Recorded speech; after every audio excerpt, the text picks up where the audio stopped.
प्रीता पहचान क्लासेस में मैं आपका हार्दिक स्वागत करती हूँ, अभिनंदन करती हूँ। आज बच्चों हम जानेंगे वर्ग नवम क्षितिज भाग 1 एनसीईआरटी यानी सीबीएसई के पद्य खंड के बारे में यानी काव्य खंड के बारे में। तो पहले मैं ये बता दूं आपको पद्य खंड या और काव्य खंड क्या होता है। तो हिंदी साहित्य की मुख्यतः दो विधाएं हैं, एक गद्य भाग और एक पद्य भाग।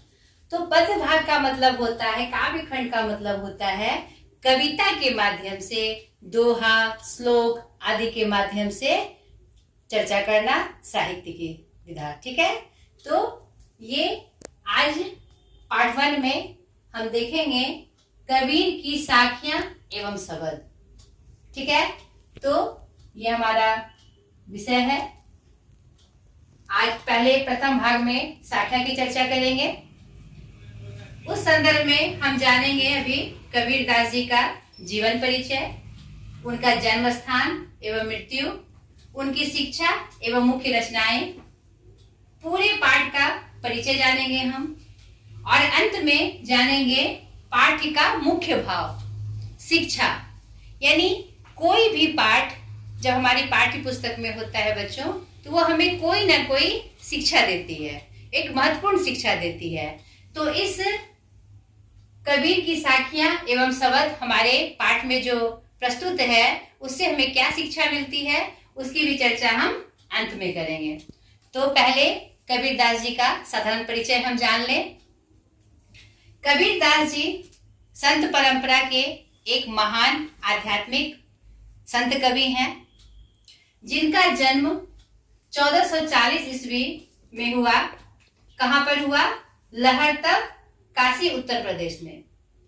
और विक्रम संवत में जाने तो 1398 में, और मृत्यु 1580 ईस्वी, विक्रम संवत 1494। कहीं कहीं 1518 भी विवरण में आता है, जो कि प्रमाणिक है। तो आपको चाहे ये रहेगा तो आपको जाननी है। कहाँ हुआ? मगहर, उत्तर प्रदेश में। ठीक है, उनके असली माता पिता के बारे में कहीं भी प्रामाणिक जानकारी नहीं मिलती है बच्चों। ऐसा माना जाता है कि नीरू नीमा नामक जुलाहा दंपति ने उनका लालन पालन किया, और आध्यात्मिक गुरु में रामानंद जी की चर्चा आती है कि उन्हें रामानंद जी ने उन्हें उपदेश दिया, और उन्होंने उन्हीं की गुरु की चर्चा के रूप में उन्होंने पद लिखे, श्लोक लिखे, दोहे लिखे। ठीक है, और एक बात कबीर दास जी के बारे में और भी बहुत प्रचलित है, उन्होंने अपने पद में खुद भी इसका वर्णन किया है, मसी कागज छुयो नहीं, कलम गही नहीं हाथ। यानी उन्होंने कभी कागज और कलम को नहीं छुआ। तब आप सोचेंगे कि आखिर उन्होंने कलम कागज को छुआ ही नहीं, तो फिर उनकी रचनाएं हमें कैसे प्राप्त हो गई? यही बहुत ही दिलचस्प और महत्वपूर्ण बात है बच्चों, कि वो इतने बड़े, इतने महान कवि थे। उन्होंने माफी चाहती हूँ बच्चों, उन्होंने अपने उपदेश के माध्यम से इतनी सारी सारग्रही बातें बताई, जिसको कि उनके रचनाओं को, उनके उपदेशों को बहुत सारे ग्रंथों में दिखाया गया। बहुत सारे अलग अलग कवियों ने उनके संपादन किया। कबीर ग्रंथावली के नाम से अलग अलग कवियों ने उनका संपादन किया। और उनके एक शिष्य हुए धर्मदास जी, हमारे कबीर दास जी के एक शिष्य हुए, प्रमुख शिष्य हुए धर्मदास जी, जिन्होंने उनकी रचनाओं का संकलन बीजक नाम से किया। तो आगे मैं आपको बताऊंगी बीजक में उनकी जो रचनाएं संकलित हुई है, किस रूप में हुई है, और ये साखियां और शबद उन्हीं का एक भाग है, और उनका क्या मतलब होता है। अभी मैं आपको एक एक करके उसके बारे में एक साधारण परिचय देते हुए मैं पाठ में आऊंगी। ये जो हमारी आज की पाठ्य पुस्तिका देख लीजिए, क्षितिज भाग 1 साखियां और शबद भाग 1 और भाग 2। ठीक है, इसकी चर्चा हम करेंगे बच्चों। आप जानते हैं बच्चों, हिंदी साहित्य का 4 प्रमुख काल है। आदिकाल, भक्ति काल, रीति काल और आधुनिक काल। तो ये हमारे कबीरदास जी जो हुए वे भक्ति काल के प्रमुख कवि हुए। भक्ति काल जिन्हें जॉर्ज गैरसन जी ने स्वर्ण काल कहा है। स्वर्ण काल मतलब सोने सा काल, सोना जो कि बहुत कीमती वस्तु होती है, यानी कि यह काल हिंदी साहित्य का एक सबसे प्रमुख काल रहा है, क्योंकि इस काल ने हमें बड़े बड़े संत दिए, बड़े बड़े साहित्यकार दिए, बहुत सारे बड़े बड़े ग्रंथ दिए। इसलिए इसी काल में हमारे कबीरदास जी का उद्भव हुआ है। अब मैं आपको बता दूं कि भक्ति काल 2 विभागों में बटा था। एक निर्गुण शाखा, 2 शाखाओं में बटा था, एक निर्गुण शाखा और एक सगुण शाखा। निर्गुण शाखा क्या होता है बच्चों? निर्गुण शाखा में जो परमात्मा की सत्ता होती है उसका कोई आकार प्रकार नहीं होता। एक शक्ति पुंज के रूप में उसकी आराधना की जाती है और उनका जाप किया जाता है, उनको पूजा जाता है। और सगुण शाखा क्या हुआ? जिसमें किसी विशेष देव की पूजा हम करते हैं। तो इसमें निर्गुण साहित्य में 2 शाखाएं आई, एक ज्ञानाश्रयी, एक प्रेमाश्रयी। तो हमारे कबीरदास जी ज्ञानाश्रयी शाखा के प्रमुख कवि थे। हमारे कबीरदास जी इस ज्ञानाश्रयी शाखा के प्रमुख कवि थे, ठीक है, जिन्होंने ज्ञान के माध्यम से, कौन से ज्ञान? परमात्मा के ज्ञान, क्योंकि वो निर्गुण धारा के कवि थे तो वो किसी विशेष भगवान को नहीं मानते थे, वो एक शक्ति पुंज के रूप में परमात्मा को मानते थे। उसी में मनन रहने का उन्होंने हमें ज्ञान भी दिया था। तो वो ज्ञानाश्रयी के शाखा के कवि थे और उनकी जितनी भी रचनाएं मिलती है वह हमें ज्ञान से ही संबंधित मिलती है, ठीक है। और आपको मैं बता दूं वे अद्वैतवाद के और रहस्यवाद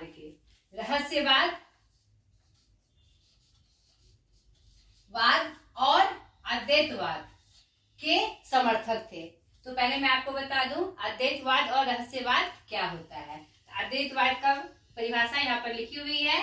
यह वेदांत का वह सिद्धांत है जिसमें आत्मा और परमात्मा को एक माना जाता है और ब्रह्म के सिवा सब तत्वों वस्तुओं की सत्ता अवास्तविक या असत्य मानी जाती है। यानी इसका सार क्या है बच्चों? कि सब कुछ परमात्मा से जोड़कर देखा जाता है, वही सत्य है, वही इस सत्ता में समाई हुई है। और रहस्यवाद का मतलब होता है उन्होंने जितनी भी रचनाएं लिखी वो उनकी जो पंक्तियां होती है वह साधारण अर्थ के अलावा कुछ विशेष अर्थ भी रखती है, यानी उसका कुछ अलग से रहस्य है। तो उन्होंने रहस्यवाद को समर्थन दिया। रहस्यवाद समझ में आया बच्चों? रहस्यवाद मतलब उनकी पंक्तियां जो साधारण अर्थ में कहती है उसके अलावे भी उसका कोई अलग मतलब निकलता है, अलग रहस्य उसका होता है, ठीक है बच्चों। इनकी रचनाएं बच्चों कबीर ग्रंथावली में संकलित है, जिसमें मैंने आपको पहले भी बताया कि जिनका संपादन अलग अलग कवियों ने किया। हमारे हजारी प्रसाद द्विवेदी जी ने किया, श्याम सुंदर दास जी ने किया और उनके अलावा भी अन्य साहित्यकारों ने किया।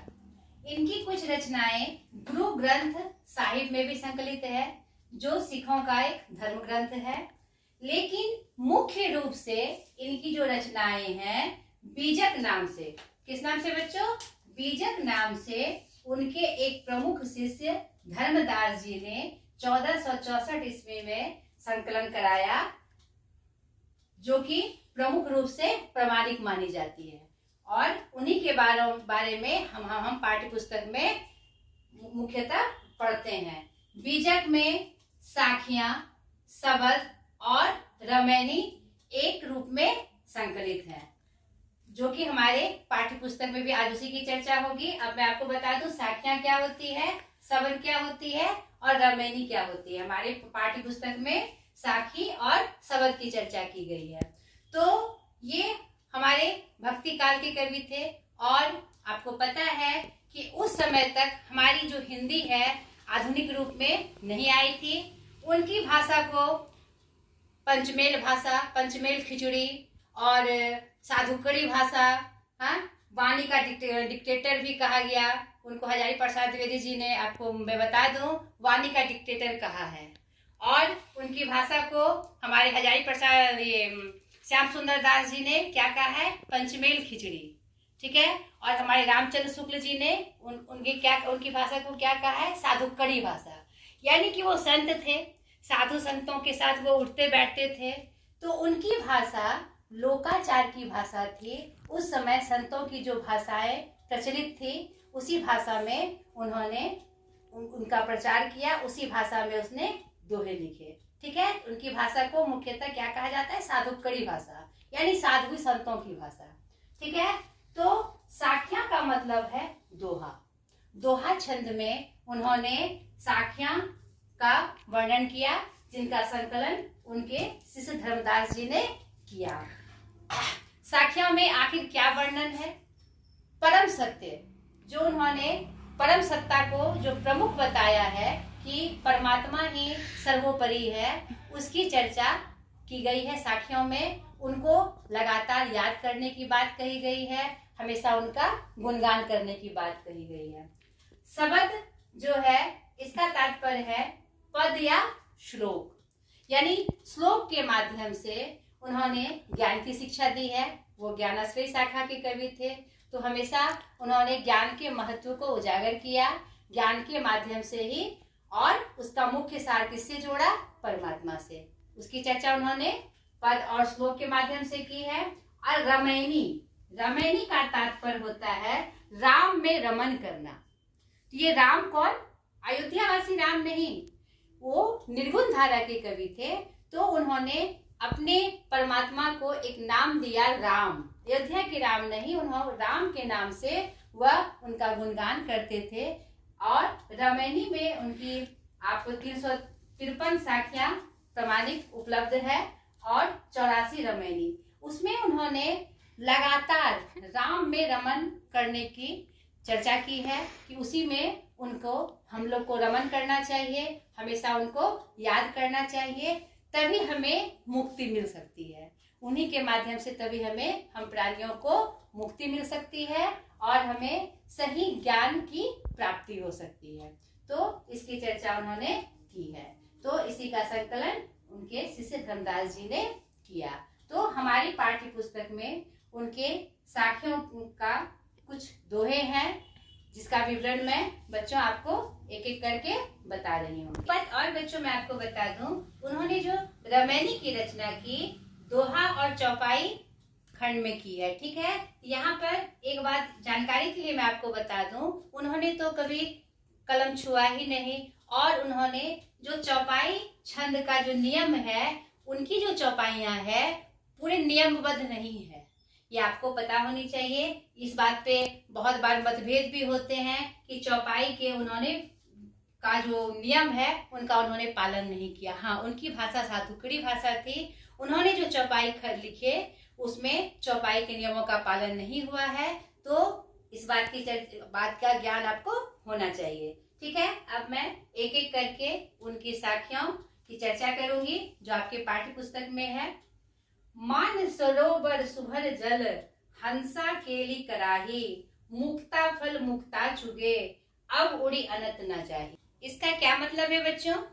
यानी कबीर दास जी कहते हैं कि इस मान सरोवर में, यानी कि इस संसार रूपी सरोवर में हंस क्या करता है? किलोल कर रहा है, तैर रहा है, और उसमें जो दाने उसे मिल रहे हैं उसे चुगकर ही संतोष कर रहा है और कहीं उड़ के जाना नहीं चाह रहा है। यानी शाब्दिक अर्थ में कबीरदास जी ने ये बताया, लेकिन यहाँ पर उनका एक रहस्य छुपा हुआ है कि यहाँ पर आत्मा रूपी जो मान सरोवर है, हृदय रूपी जो मान सरोवर है, उसमें जीव, हमारी जीव आत्मा क्या करती है? चक्कर लगाते रहती है, कल्लोल करते रहती है, उसी में उलझ के रहती है और उसी को सब कुछ मानकर उसी भंवर में फंसी रहती है। तो कबीरदास जी हमें बताते हैं, संकेत करते हैं कि ये हमारा मतलब कि कहने का तात्पर्य ये है कि ये मेरा मुख्य लक्ष्य नहीं है। हमारा मुख्य लक्ष्य है, हमें मुक्ति तभी मिलेगी जब हम परमात्मा की सत्ता को पहचाने। इस भंवर रूपी में वह जो मोह है, वह जो हंस से जहां हम किलोल कर रहे हैं, जीवात्मा घूम रही है, भंवर में फंसी हुई है, यह उसका मुख्य उद्देश्य नहीं है। इसके आगे भी परमात्मा की सत्ता है जहां पर हमें पहुंचनी चाहिए। यानी एक साधारण पंक्ति के माध्यम से उन्होंने एक संकेत रूप में एक परिचय देते हुए कि हंस मानसरोवर सुहर जल में, सुंदर जल में हंस किलोल कर रहे हैं, खिलवाड़ कर रहे हैं और उस क्या कहते हैं मोती रूपे फल को चुभकर उसी में संतोष कर रहे हैं और वहां से उड़ के वो जाना नहीं चाह रहे हैं, यानी उसी को अपना सब कुछ समझ रहे हैं। लेकिन ऐसा नहीं है। आपको परम सत्य की प्राप्ति तभी होगी जब उस मोह से आप छूटे, आप जो जिस माया में फंसे हुए हैं उससे हटकर आप परम सत्ता को प्राप्त करें। यहाँ पर यही संकेत कबीरदास जी के द्वारा दिया जा रहा है। दूसरी साखी में बच्चों देखिए, प्रेमी ढूंढत मैं फिरूं, प्रेमी मिले न कोई, प्रेमी को प्रेमी मिले, सब विष अमृत होए। यहाँ पर हमारे कबीरदास जी ने बहुत ही अच्छा संकेत दिया है कि मैं हर जगह प्रेम को ढूंढ रहा हूँ, अपने प्रेमी को ढूंढ रहा हूँ, यानी परम सत्ता को ढूंढ रहा हूँ, परमात्मा को ढूंढ रहा हूँ, सब जगह मैं ढूंढ रहा हूँ, लेकिन वह मुझे मिल नहीं रहे हैं। यानी उनका क्या संकेत है, मैंने आपको बताया कि हर उनकी पंक्ति में कुछ ना कुछ रहस्य छुपा होता है। यानी इसका क्या मतलब हुआ कि हम अलग अलग जगहों पे जाकर मंदिर मस्जिद में उनको ढूंढ रहे हैं, हर जगह जाके उनको सोच रहे हैं कि यहाँ हमें वो मिलेंगे, वहां हमें वो मिलेंगे, लेकिन वास्तविक रूप से हमें उनकी प्राप्ति नहीं हो रही है। तो कबीरदास जी संकेत कर रहे हैं कि वह प्रेमी हमारे अंदर ही है। वास्तविक प्रेमी हमारा कौन है? हमारे परमात्मा। अगर हम वास्तविक रूप से उनसे जुड़ जाए तो हमारा सही रूप से उनसे मिलन हमारा हो जाएगा, सही रूप से हमें अपने प्रेमी का मिलन हो जाएगा, सही रूप से हमें प्रेम की प्राप्ति हो जाएगी। और जो भी विष है, जो भी संकट है, यहाँ पे इसका मतलब क्या है बच्चों, जो भी संकट है, जो भी हमारी तकलीफें हैं, वह सब क्या हो जाएगी, अमृत में बदल जाएगी, यानी दूर हो जाएगी। यानी यहाँ पर उन्होंने अपने साखी के माध्यम से उस परमात्मा के परम सत्ता को बार बार दोहराने की, बार बार उन्हीं में रमन करने की बात उन्होंने कही है कि हम इधर उधर भटकते हैं और सोचते हैं कि हमें परम सत्य की प्राप्ति हो जाएगी, लेकिन जो वास्तविक अर्थ में हमें परम शांति मिलेगी परमात्मा के माध्यम से, हम वहां तक नहीं पहुंच पाते हैं। और जब हम वहां पहुंच जाते हैं तो हमारी सारी तकलीफें दूर हो जाती है, सारे कष्ट खत्म हो जाते हैं, यानी विष रूपी जो कष्ट है वह अमृत में परिवर्तन हो जाता है। यहाँ पंक्ति के माध्यम से उन्होंने एक संकेत सा दिया है। आगे देखिए, वो नेक्स्ट साखी में वह क्या बता रहे हैं, हस्ती चढ़िए ज्ञान को सहज दुली चाडारी, स्वान रूप संसार है भूखन दे झकमारी। यहाँ पर उन्होंने बाह्य आडंबर के बारे में उन्होंने कटाक्ष किया है। क्या कहा है उन्होंने, हस्ती चढ़िए ज्ञान की। यहाँ पर हस्ती का मतलब है हाथी, यानी कि हमें संपूर्ण ज्ञान की प्राप्ति करनी चाहिए, बड़े ज्ञान की प्राप्ति करना चाहिए, छिछोरे ज्ञान की प्राप्ति नहीं करना चाहिए, अदकल गगड़ी छलकत जाए। तो यहाँ पर उन्होंने बृहद ज्ञान की, वास्तविक ज्ञान की, सही ज्ञान की, बड़े ज्ञान की चर्चा की है कि हमें कैसा ज्ञान प्राप्त करना चाहिए, हाथी की तरह, यानी बड़ा ज्ञान, वास्तविक ज्ञान प्राप्त करना चाहिए। कैसे? वह ज्ञान हमें कैसे प्राप्त होगा, सहज दुली चाडारी, यानी सही आसन के द्वारा, सही कपड़े के द्वारा को पहनकर, यानी सही रूप से वो ज्ञान की प्राप्ति हमें कैसे होगी, सहज रूप से अपने आप को बनाकर, हर तरह से सहज होकर हमें उस ज्ञान की प्राप्ति होगी। हमें असहज नहीं होना है, हमें उकताना नहीं है, हमें गंभीरता से सहज होकर उस ज्ञान को प्राप्त करना है। सही ज्ञान को प्राप्त करना है कि क्या है सही सत्ता, क्या है सही ज्ञान, क्या है, और स्वान रूप संसार है, यह संसार क्या है, कुत्ते के समान है। यानी यहाँ पर उन्होंने कटाक्ष किया है, उनके बातों को सही रूप में लेना है कि उनकी पंक्ति हमें क्या समझाना चाह रही है कि यह क्या संसार कुत्ता है। यानी आप जब ज्ञान की प्राप्ति करने जाएंगे, वास्तविक स्थिति पे पहुंचना कोशिश करेंगे, तो लोग आपको बड़ी बड़ी बातें सुनाएंगे। यहाँ भूकने का मतलब है कि अलग अलग जो कि आपके मतलब की बात नहीं होगी, वही बातें आपको सुनाई जाएगी, तो उस पर ध्यान नहीं देना है, उसे भूकने देना है। मतलब उनको अपनी बातें बनाने देनी है, उन पे कटाक्ष नहीं करना है। आपको अपना काम करते जाना है, ज्ञान का भंडार रखिए। सही ज्ञान की आपको प्राप्ति होगी तो सही गलत का निर्णय आप खुद ले सकते हैं। आपको यही करना है। इस साखी के माध्यम से हमारे कबीरदास जी इसी की तरफ संकेत कर रहे हैं। आगे देखिए, अगली पाखी में वो हमें क्या समझाने की कोशिश कर रहे हैं। पखा पखी के कारणे सब जग रहा भुलान, निरपक होई के हरि भजे सोई संत सुजान। कितनी अच्छी बात कही है, कितनी अच्छी ये पंक्ति, कितनी सारग्रही है, तभी तो उन्हें सारग्रही कहा गया है। और आपको मैं बता दूं, इस्लाम में कबीर का शाब्दिक अर्थ ही महान होता है। तो वो कितने महान थे, उनकी महानता उनके पंक्तियों के माध्यम से पता चल रही है। पखा पखी मतलब क्या होता है बच्चों, पक्ष और विपक्ष।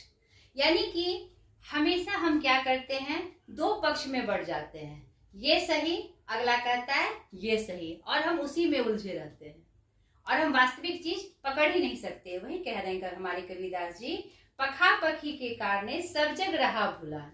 यानी इस पक्ष विपक्ष के तर्क में यह सही है, यह सही है, हम अपने आप में खुद में खोए रहते हैं, भुलाए रहते हैं, हमारी उम्र बीत जाती है और हमें वास्तविक ज्ञान की प्राप्ति नहीं होती। तो यहाँ पर वो संकेत कर रहे हैं, इस पक्ष विपक्ष में पढ़ने से अच्छा है कि हम वास्तविक जो वस्तु स्थिति है, वास्तविक जो सत्ता है, उसको पकड़े, उसको जाने, इस पक्ष विपक्ष की लड़ाई में ना पड़े। निरपक होई के हरि भजे, निरपक्ष होके सही सत्ता का ज्ञान पाके, बिना पक्ष विपक्ष के बारे में सोच के हम निरपक्ष होकर हरि भजे मतलब परमात्मा का गुणगान करें, तो क्या होगा, सोई संत सुजान, वही संत सही रूप से संत कहलाएगा, संत होगा। और वो फिर आगे भी जो ज्ञान का प्रचार करेंगे वह वास्तविक रूप से सही ज्ञान होगा। तो हमें पक्ष विपक्ष को छोड़ देना है, उसके चक्कर में नहीं पड़ना है। बहुत अच्छी बात। आगे देखिए, हिंदू, अगली साखी में हमें कबीरदास जी क्या कह रहे हैं। हिंदू मुआ राम कही, मुसलमान खुदाई, कही कबीर सो जीवता, जो दोहू के निकटी न जाए। यहाँ पर उन्होंने जो कोई राम का गुणगान कर रहा है, कोई रहीम का गुणगान कर रहा है। यानी परम सत्ता तो एक ही है, हमें भी ये पता है, एक ही शक्ति पुंज है जो पूरी दुनिया को चला रही है। तो उसे हम रहीम के नाम से याद करें, राम के नाम से याद करें, गुरु ग्रंथ के नाम, गुरु जी के नाम से करें, सब एक ही है। तो फिर इस जंजाल में हम क्यों लड़े कि राम मेरे श्रेष्ठ हैं, वो कहेगा कि रहीम मेरे श्रेष्ठ हैं। तो यह एक भुलावा हुआ, यह एक बेकार की बातें हुई। तो वही हमारे कबीरदास जी कहते हैं कि हिंदू कहता है कि मेरा राम श्रेष्ठ है, राम के पीछे पड़े हुए हैं, और मुसलमान क्या कह रहा है कि मेरा खुदा श्रेष्ठ है। जबकि दोनों तो एक ही हैं, दोनों एक ही हैं। और अगर हम एक मानकर एक साथ, चाहे किसी भी नाम से हम भजे, चाहे गुरु के नाम से भजे, किसी भी नाम से भजे, परम सत्ता एक है, उसके लिए हमें लड़ना नहीं चाहिए। और जो इस चीज को समझ जाता है, कहे कबीर सो जीवता, जो दुहू के निकटी न जाए। यानी कहने का क्या तात्पर्य है कि दोनों के झगड़े में जो नहीं पड़ता, ना वो रहीम के पक्ष में है, ना ही वह राम के पक्ष में है, जो दोनों को एक मानकर आगे बढ़ता है और समझता है, वह फिर इस भंवर जाल में नहीं पड़ता। वो वास्तविक स्थिति को अगर जान जाता है तो फिर वह इस भंवर जाल में, इस लड़ाई में वह नहीं पड़ता। और उनका संकेत भी यही है कि हमें इस जाल में नहीं पड़ना चाहिए। आप देखिए बच्चों, उनकी एक एक साखी, एक एक पंक्ति कितनी अच्छी है, आज के संदर्भ में भी वह प्रासंगिक है। इसीलिए हमारे पाठ्य पुस्तक में उनकी चर्चा आती है और हम पढ़ते हैं। क्या आज के प्रसंग में वो बात नहीं आती है? आज भी हम लड़ते हैं ना बच्चों, ये राम है, ये मंदिर है, ये मस्जिद है, ये नहीं होना चाहिए, वो नहीं होना चाहिए। तो उनकी बातें आज भी हमारे लिए क्या है बच्चों? प्रासंगिक है। हमें उनकी बातों को समझना चाहिए। आगे देखिए क्या अगली साखी में वो क्या कह रहे हैं। काबा फिरी काशी भया, राम ही भया रहीम, मोट चून मैदा भया, बैठी कबीरा जिम। कब कह रहे हैं कि अगर काबा काशी हो जाए और राम क्या हो जाए? रहीम हो जाए। इसका क्या तात्पर्य है बच्चों?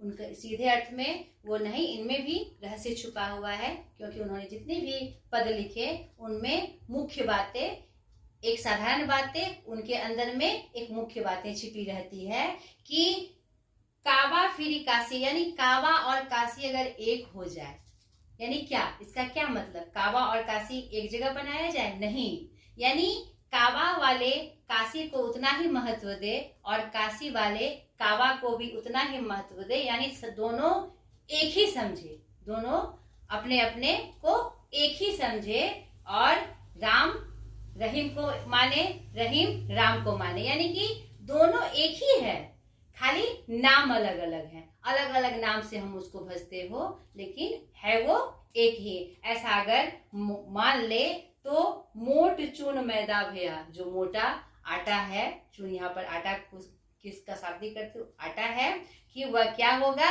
वह मैदा की तरह यानी सुग्रही हो जाएगा, यानी कि अच्छा हो जाएगा। तो बैठी कबीरा जी, तो मैं, यानी यहाँ पर उन्होंने जो परम सत्ता है उसको एक करने की बात कही है।